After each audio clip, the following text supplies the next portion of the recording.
What's up guys and welcome to FPL Today. I'm your host JNO, welcome to the channel and welcome to the series where I go over the main news from Game Week 2 and try and see how it can help us moving forward into Game Week 3. Now unfortunately this is the second time I've had to record this video because the audio just stopped on the first one.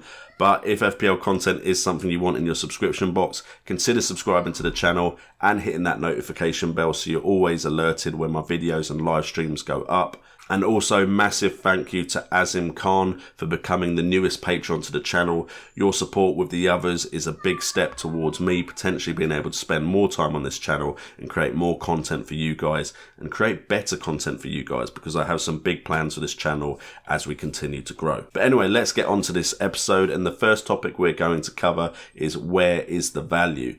Now, budget strikers have so far potentially provided better returns than some of the expensive strikers. Apart from the likes of Sergio Aguero, players like Callum Wilson, Raul Jimenez, Mitrovic and Danny Ings have all kind of matched, even Marco Arnautovic has matched the kind of scores that the likes of Lukaku, Harry Kane and done better than the likes of Aubameyang have returned. Now there's always talk every pre-season about should we go 3-5-2, should we go 4-5-1, all that kind of talk, and potentially for the first two game weeks, if you had gone with Aguero and got his game week 2 points, then you didn't really need any other premium price striker in the first two game weeks. With so many good attacking options in the midfield like Mohamed Salah, like Raheem Sterling, potentially the budget strikers were the way to go. The second top scoring striker is Callum Wilson, and if we look at attempts on goal, only Gabriel Jesus and Aguero beat the likes of Callum Wilson, Danny Ings and players of that ilk like Mitrovic from Fulham. So if we have a look at the stats, Callum Wilson, 6 million, 2 starts, has got 2 goals and 1 assist from 8 attempts, all of which have come from inside the box with 5 of those shots on target, 4 big chances, and he's only scored 1 of his big chances. So if these chances keep coming, the goals should also, with a chance every 22.4 minutes and 3 chances created with 1 big chance created, and he's been involved in 75% of Bournemouth's goals.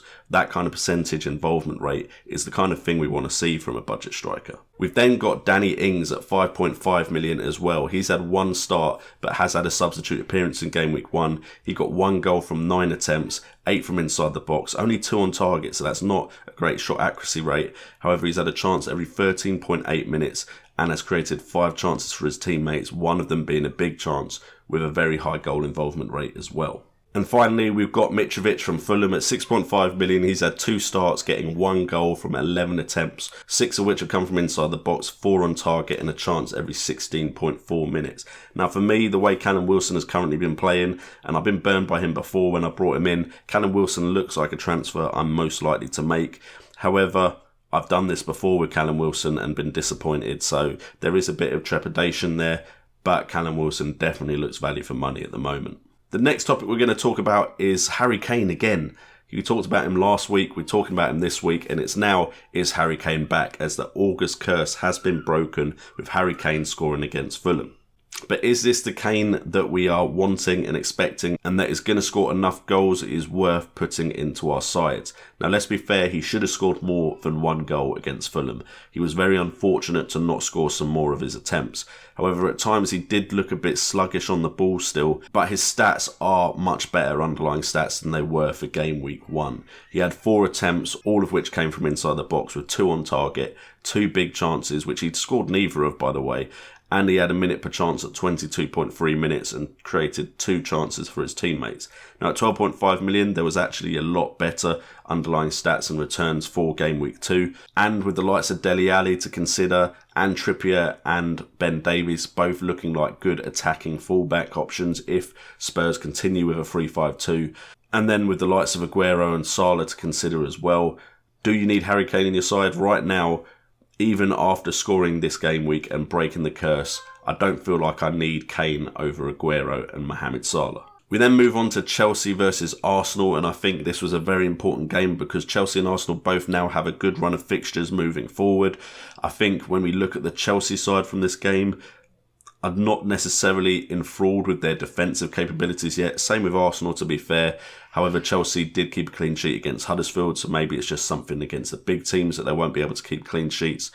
However, going forward, both sides look very promising. For me, Pedro and Alonso probably were the two that I liked the look of the most. Hazard, of course, is someone I'm considering. He just didn't get a start again this game week. Also, on top of that, Azpilicueta and Morata did link up again, which I did a lot at the beginning of last season. So that could be something also to look at. But for me, Alonso and Pedro both made very interesting forward runs, which I think would be a good omen for them to keep creating chances and getting goals. So those are the two players I'm really looking at from Chelsea. And then from Arsenal, Mkhitaryan is the one that stood out to me.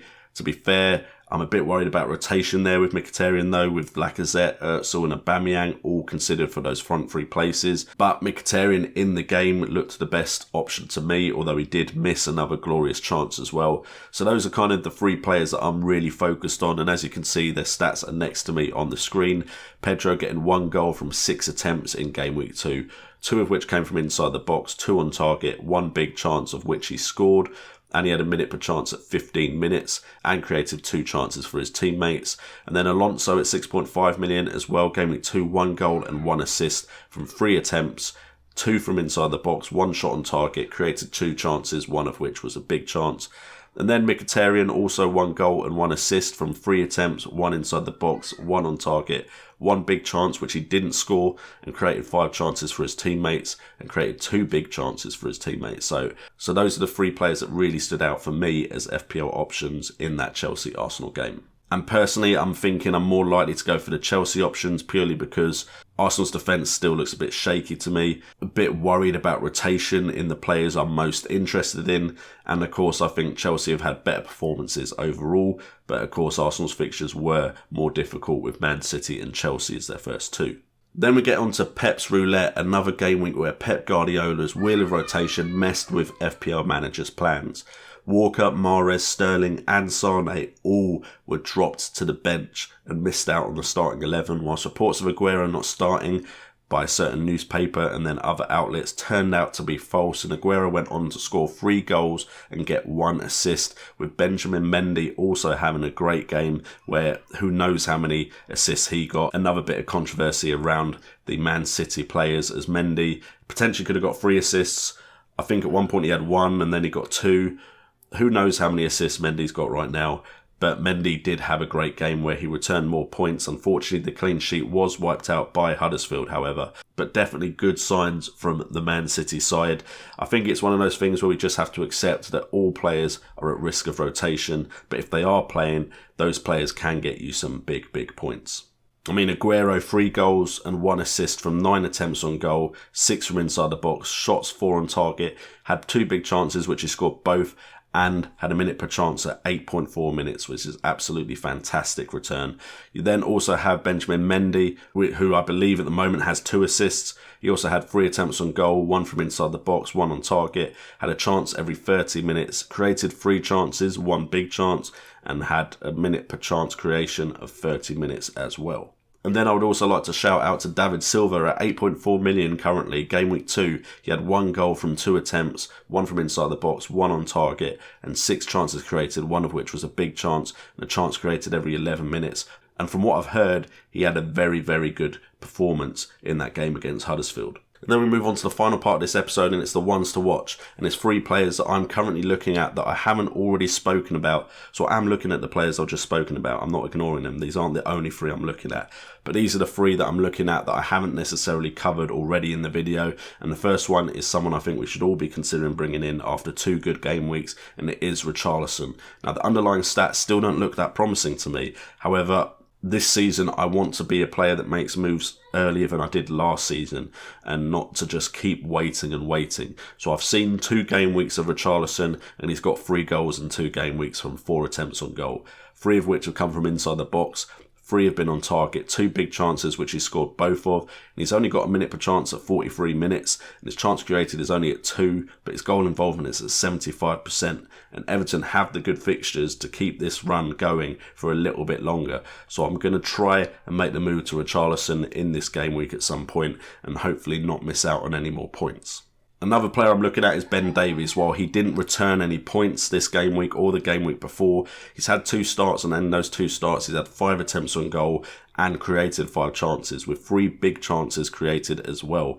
His minute per chance is at 36 minutes and his minute per chance created is also at 36 minutes, and I think he's been extremely unlucky not to return points so far in the first 2 game weeks. And with Danny Rose potentially going out on loan to a foreign club, I think Ben Davies is looking quite nailed on as an attacking way into that Spurs defence.